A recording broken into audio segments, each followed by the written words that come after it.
Und das Ganze wollen wir vertiefen. Bei mir im Studio Caroline Turzer, Ressortleiterin Weltaußenpolitik. Herzlich willkommen. Da sickern jetzt also immer mehr Informationen auch durch, was es für Marine Le Pen bedeuten könnte. Hat Max eben schon gesagt. Was bedeutet das für die Präsidentschaftswahl 2027 und auch für die gesamte Partei Rassemblement National? Ja, also wir haben es ja gerade schon gehört in der Schalte. Max hat es angedeutet, dass der sogenannte Kronprinz, also Parteichef Jordan Bardella, dann antreten würde, wahrscheinlich bei den Präsidentschaftswahlen. Er ist sehr beliebt in der Partei, aber auch in der Bevölkerung. Er ist relativ, wir haben es ja gehört, erst 29, ein sehr junges Gesicht. Gerade bei den jungen Franzosen sind auch die Beliebtheitswerte des Rassemblement National sehr hoch.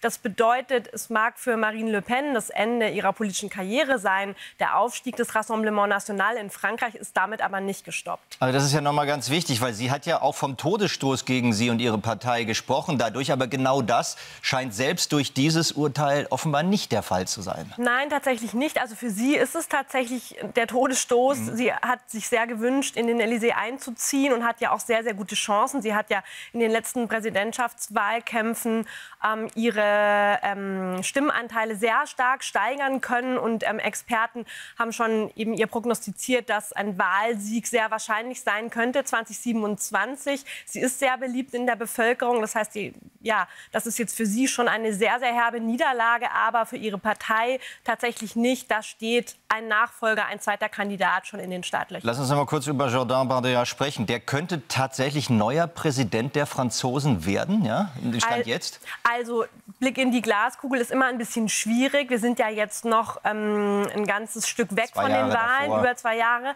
Insofern ist es immer schwierig zu sagen, was da noch passiert. Aber er ist sehr, sehr beliebt in der Partei. Er ist beliebt in der Bevölkerung. Es gibt auch keinen innerparteilichen Konkurrenten, der ihm gefährlich werden könnte. Und wenn das Rassemblement National weiterhin so stabil steht in den Umfragen und seine Umfragewerte vielleicht sogar noch ausbauen kann, dann sind auch für ihn die Chancen sehr gut, am Ende französischer Präsident zu werden. Das ist Fakt.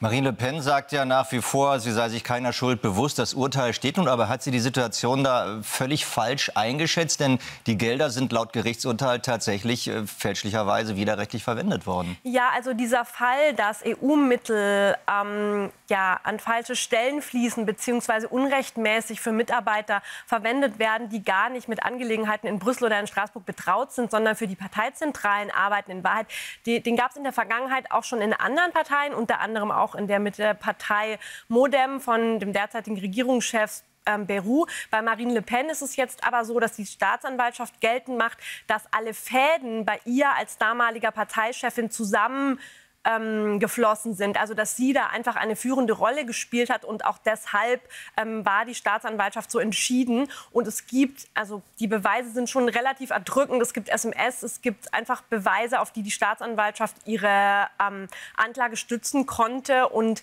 insofern, natürlich hat sie von Anfang an immer ihre Unschuld beteuert, genauso wie die Mitangeklagten. Aber die Staatsanwaltschaft hat ihr Plädoyer auf Grundlage ziemlich stabiler Beweise gehalten. Und nun würden natürlich einige rechtspopulistische Parteien in Europa sagen, das ist auch eine symbolische Entscheidung, auch gegen uns. Wie schätzt du das ein? Richtet sich das Urteil auch ein bisschen gegen Rechtspopulisten in Europa oder wird hier ganz sauber getrennt? Aus meiner Sicht wird hier relativ sauber getrennt. Die Staatsanwaltschaft hat, wie gerade gesagt, sehr robuste Beweise gehabt und hat sich die Richter haben sich die Entscheidung sicher nicht leicht gemacht, weil sie auch wussten, was für Frankreich auf dem Spiel steht. Nun ist es ja so, dass die rechtspopulistischen Parteien, Rechtsaußenparteien in Europa sehr unterschiedlich sind. Also diese Allianz, von der immer gesprochen wird, die ist nicht so ganz stabil. Das haben wir ja auch gesehen, zum Beispiel als Marine Le Pen eine Zusammenarbeit mit der AfD ausgeschlossen hat und auch nicht im Europaparlament mit der AfD zusammenarbeiten wollte, eben weil sie das geschafft hat, was den Aufstieg des Rassemblement National überhaupt erst ermöglicht hat, nämlich die Partei, wie Experten sagen, zu entdiabolisieren, also quasi vom Ruch zu befreien, der Partei immer angehaftet ist seit der Gründung durch ihren Vater, nämlich einfach eine rechtsextreme Partei zu sein, was der Front National war. Und die Politik von Marine Le Pen hat eben geschafft, das Rassemblement National auch für konservative Franzosen wählbar zu machen, die niemals auf die Idee gekommen wären, ihre Stimme dem rechtsextremen Front National zu geben. Insofern, es wird diese Kritik geben aus rechten Parteien, zu sagen, hier ist irgendwie der Demokratie der Todesstoß versetzt worden. Man hat versucht, rechtspopulistische Parteien von der Regierungsbeteiligung auszuschließen.